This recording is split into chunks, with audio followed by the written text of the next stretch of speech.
Hello there guys and welcome to Daily Updates. The President of South Africa, Mr. Cyril Ramaphosa, has finally announced the date of the election, which is the 29th of May 2024. So after so many days, he has finally decided that we are going to vote. Nothing is going to be postponed. And by announcing that, it means the possibility of him leaving office is now being counted with days. So the people of South Africa are listening to the political parties on who do we vote for. Now it is that time that they can now decide to put posters and not act like the way Ras Mzansi has been doing by putting so many posters before even the election can be announced. I mean, they got 15 million from Rebecca Oppenheimer, white monopoly capital.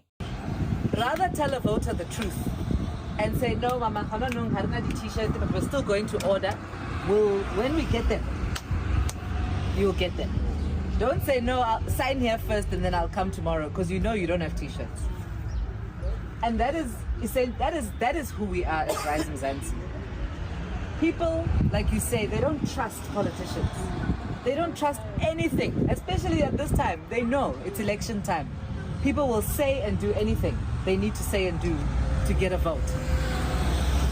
But what we are trying to do, yes, we are trying to get a vote, and yes, we are trying to win a vote.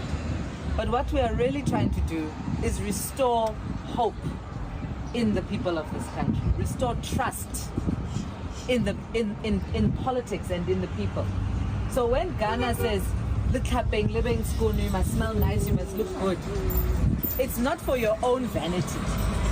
It's because when somebody is feeling hopeless themselves, when somebody is hungry, when they are struggling with poverty, when they're struggling with their own unemployment, the last thing they need is some dusty-looking, ashy-looking, smelly person walking into their house promising to save them and then not keeping their promises. That's the last thing they need. So let's not be those people. If we are going to be walking down the street singing, if you choose to sing, sing. Otherwise, don't sing. But please, so it means that now political parties have now the chance to use that money also, to use their money and convince the people of South Africa that we are the people that we want you guys to vote for. Because we believe that the ANC has been ruling for so many years, nothing has been changed. We are the people that you need to vote for. Look at how this thing is very interesting. The ANC is still going to court, the IEC court, to fight with the MK Party for the name MK, Mkondo Wesizwe. They are still willing to go out there and challenge them because they are afraid that if the MK goes there and be included on the ballot box, we have a problem. We have a problem because if MK continues making the moves it's been making, especially in KZN, it is going to be very, very difficult. What we saw by the by-elections where the MK Party actually came so close, it shows that support for the MK Party, that this party just came recently. But so many people believe in it. And you could see that there was a moment where you could see the people of the ANC were fighting the people of the MK, actually removing the gazebos. And you could really wonder, are we heading into elections where we are going to see violence in the country because there are people who don't like each other? I mean, we've seen elections for so many years. The EFF came and became the new kids on the block, and there was no violence. So what we don't need is that two political parties starting to fight. The fight that we need to see is the IEC court, where the ANC is going to say that MK should not use this name. And if the ANC wins, that would be very advantageous for them, because that support of KZN, they might actually gain it. But if they lose to the MK Party and then that name is on the ballot box, I'm afraid the ANC must make something. They must come up with another plan, because the KZN vote is leaving them. They are not going to attain that KZN vote. And if you lose the KZN vote, you lose the election, because the majority of the people coming from the KZN, if they vote in numbers, because it is the biggest province, they are going to damage the ANC. You lose the election because if you lose the support that you had, in the KZN and it goes somewhere, it means you are going below 50% as the ANC. So you have to fight and make sure that I can gain whatever I need, but I must not lose the KZN vote, because losing it to Zuma, it means it's going to be a collapse of the ruling party, having been the reigning champion for so many years, gaining confidence and winning these elections. And on the other hand, you have the EFF, who's looking to say that, well, the youth of South Africa is the one that is the majority in these elections. So if I gain that majority, if I gain that support from the youth, then it means I'm a contender in terms of destabilizing the ANC. Because to say that there is going to be an outright majority from the opposition is something that we can say is not going to happen.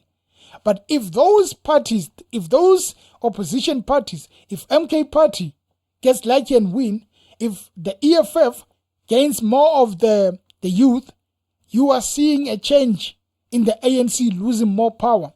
Because those elections they've been winning is because of the older people.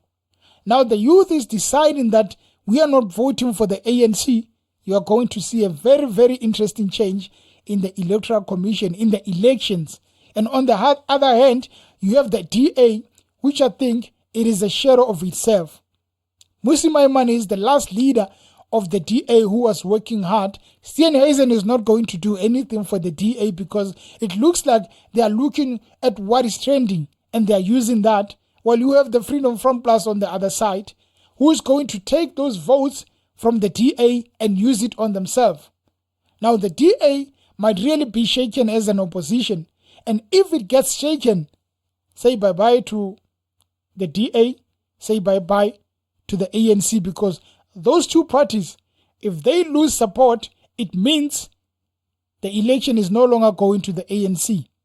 And it's going to be very interesting because we know that white people vote. Regardless who you are, white people vote no matter what. And if black people can use the same example that white people use by going in numbers, that is where you are going to hear that phrase that they're saying that 2024 is our new 1994. If people go out in numbers, especially the youth, if black people go and vote in numbers, it is going to be the most interesting elections you have ever seen post-1994, because ANC is a shaking buffalo. And that shaking buffalo, if it doesn't win that court case with MK Party, we are going to see that shaking buffalo getting eaten by smaller lions, and which means the end of that ANC rule, and then we are going to see a new president. But again, anything can happen with these elections. Anything can happen. But to those leaders, it is their time to convince the people of South Africa. And if we get convinced, we must just usher in a new president. But we do wait for the 29th of May. Anyway, guys, thank you for tuning in and listening to the podcast. And until next time, cheers. They can call any observer from wherever. No one is coming to rescue them. They are going out. You know, you can say all you want to say about Mbalula, and that's what I must give you a tip about him. The guy never lies. So he tells the truth. Mara unattacked, so he tells it not in a tactful way. So that's what gets him into trouble. But at the end of the day, that is the truth. If you remember, Mbalula at the beginning said the ANC is going to get 30%. He said, I will be shocked if the ANC passes 30%. That's when he was starting to be the Secretary General. But you guys forget that he was head of elections before he was Secretary General. So he knew what he was talking about. Then he says to me, let me tell you something, my guy. You see, this guy, Cyril Ramaphosa, saved us in this previous election. If it was not Cyril, remember that time Cyril was, oh, hey, all this good thing, hey, well, good boy, good boy. And you are praising a thug, good boy, good boy. This guy, had this conference gone anywhere and produced a different result, that was the end of the ANC. So now, after that he has an interview, he says, I'll be shocked if we pass 30%.